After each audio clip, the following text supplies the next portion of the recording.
I was once hired to house it for a friend of the family friend who was going away for a week. In this case, I should call it Mansion Sid, because the family was absolutely loaded, and the mansion sat on the rich side of town in front of a huge lake. I was 21, and it just seemed like a cool job to have for a week.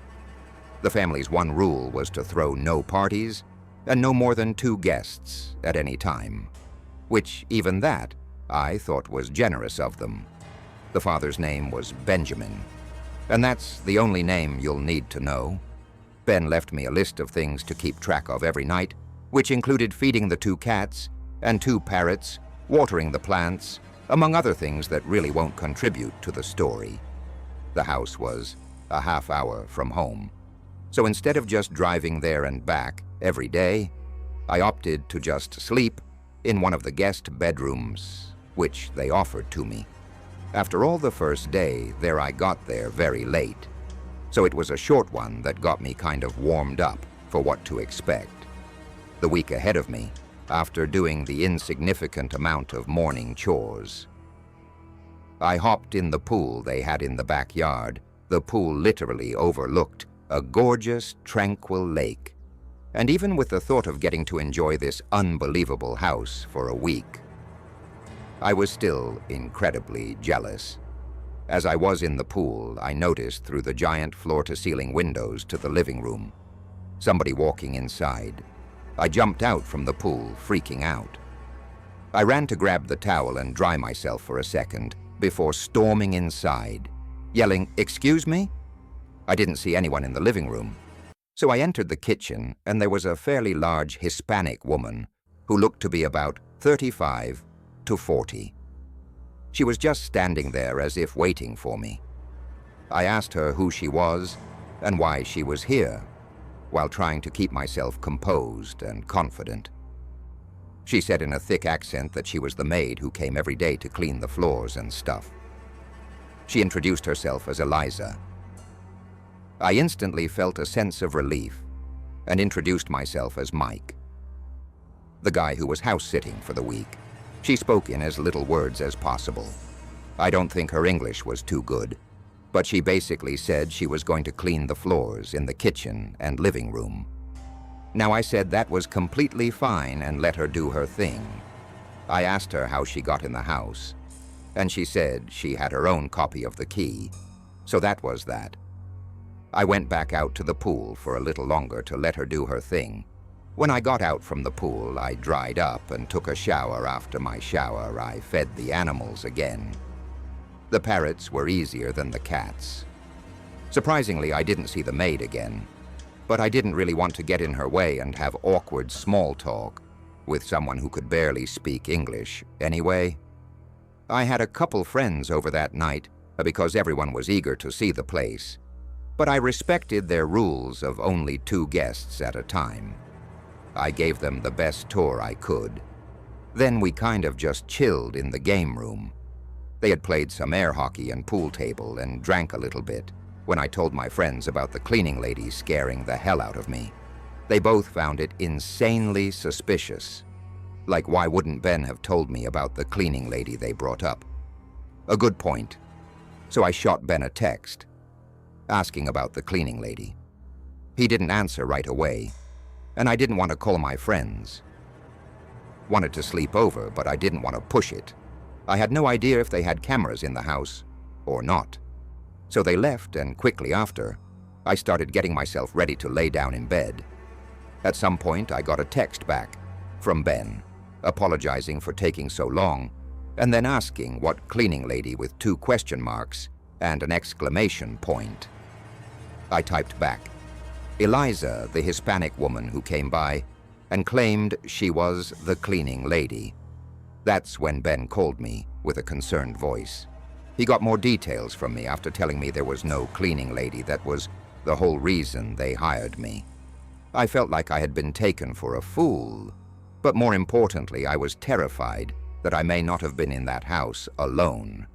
At that very moment, then told me that just tied in a bedroom and that he'd call the police for me. So we hung up, and I waited in the room for the police to arrive. I had been on FaceTime when the police arrived, so he could also talk to them. We all looked through the house together from top to bottom, and we didn't see anyone. I told Ben. The lady said she had a spare key, but he said he was confident that that was a lie, because they never made any spare keys.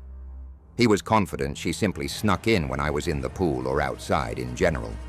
After we were sure there was no one in the house, the police left. But they made sure I locked all the doors and windows before they did so. I spoke with Ben a little longer, who was very comforting, and asked I just hold down the fort and call the police. If anything else should happen, we hung up and I went to bed. I locked the door. Of course, I left the air conditioner off so I could hear any potential noises from outside of the room as I lay awake, subconsciously waiting for a noise. I heard one from under the bed. It sounded like a squeak on the wood floor.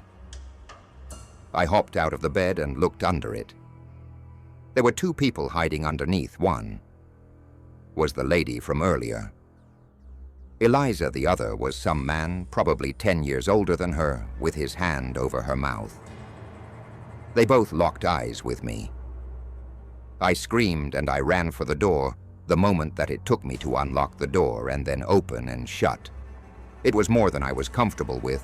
As I did, I heard them crawling out from the bed.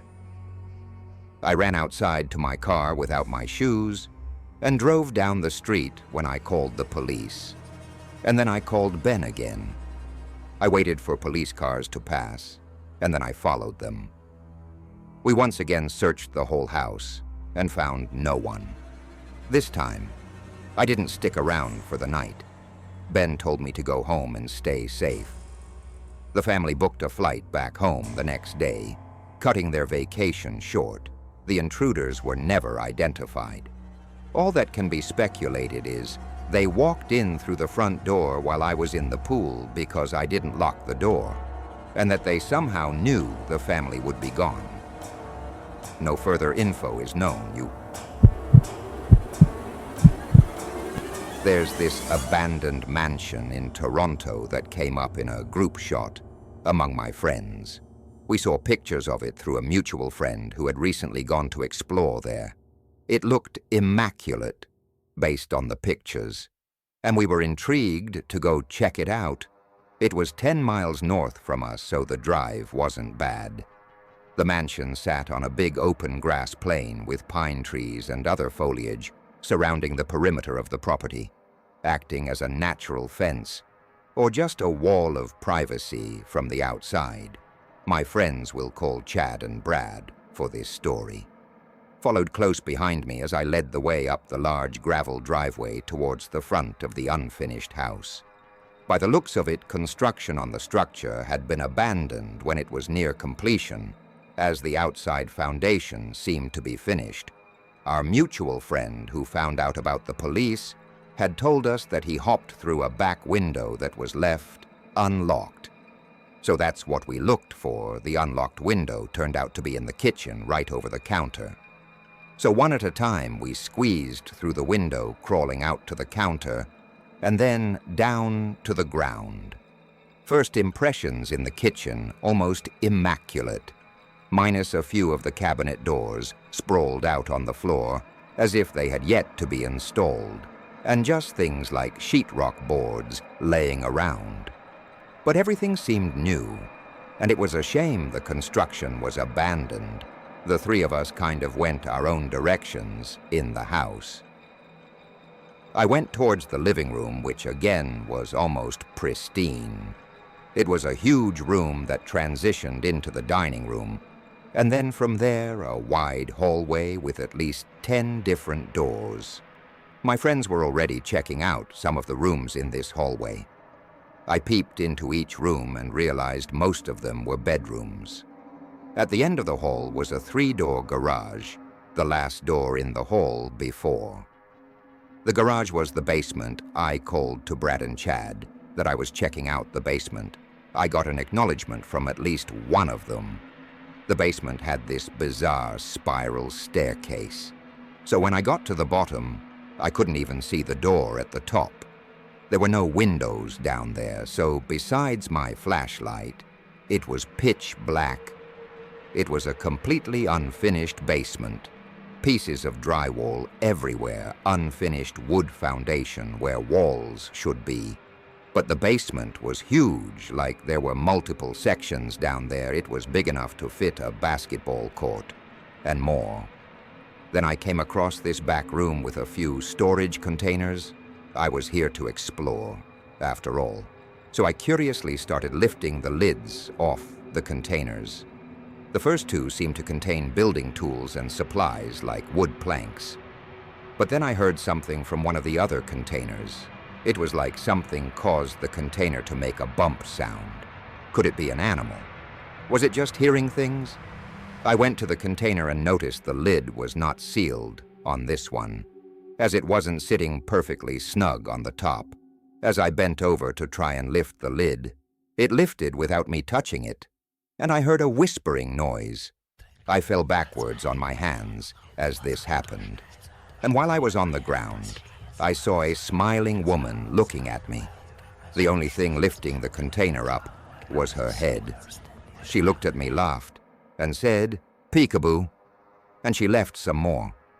I ran to the top of the stairs, but the basement door was now locked. I banged on it for my friends to open it up. They were apparently messing with me.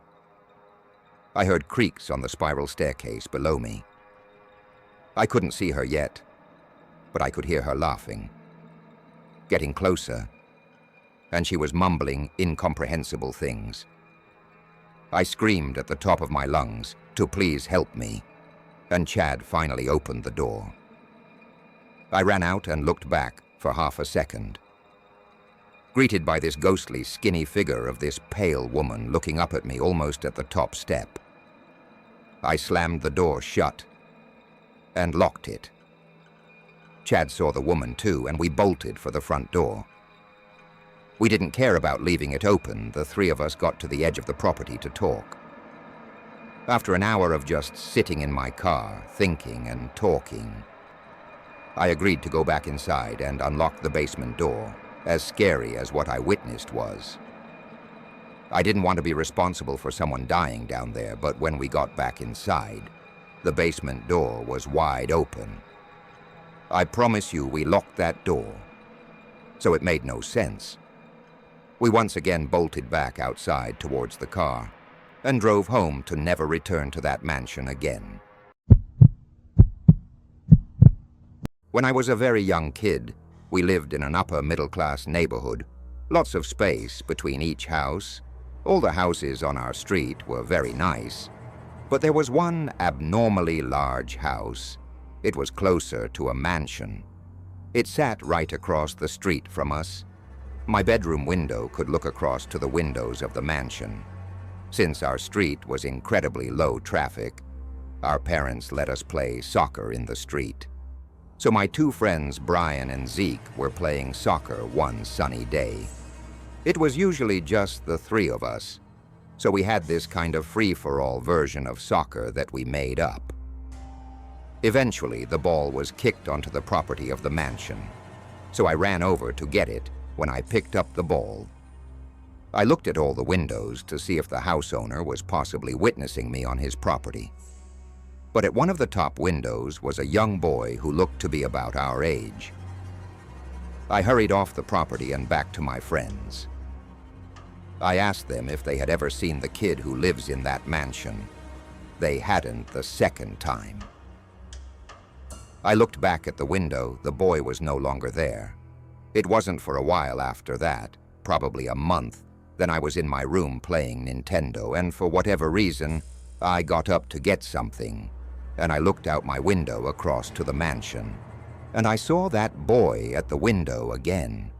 He was surely looking at me all the way from across the street. It kind of creeped me out. I walked away from the window to ignore it. Why hadn't I ever seen that kid outside before? Come to think of it, why hadn't I ever really seen the owners of that house? I asked my parents about the boy across the street. They said they were pretty sure there was no boy in that house. So the next time Brian, Zeke, and I were playing in the street, we were thinking of potential fourth players to have a real game. I had an idea. I ran to the front door of that mansion and rang the bell. A 50-something-year-old woman answered. I asked if her son wanted to play soccer with us. She looked at me puzzled and said, "What son?"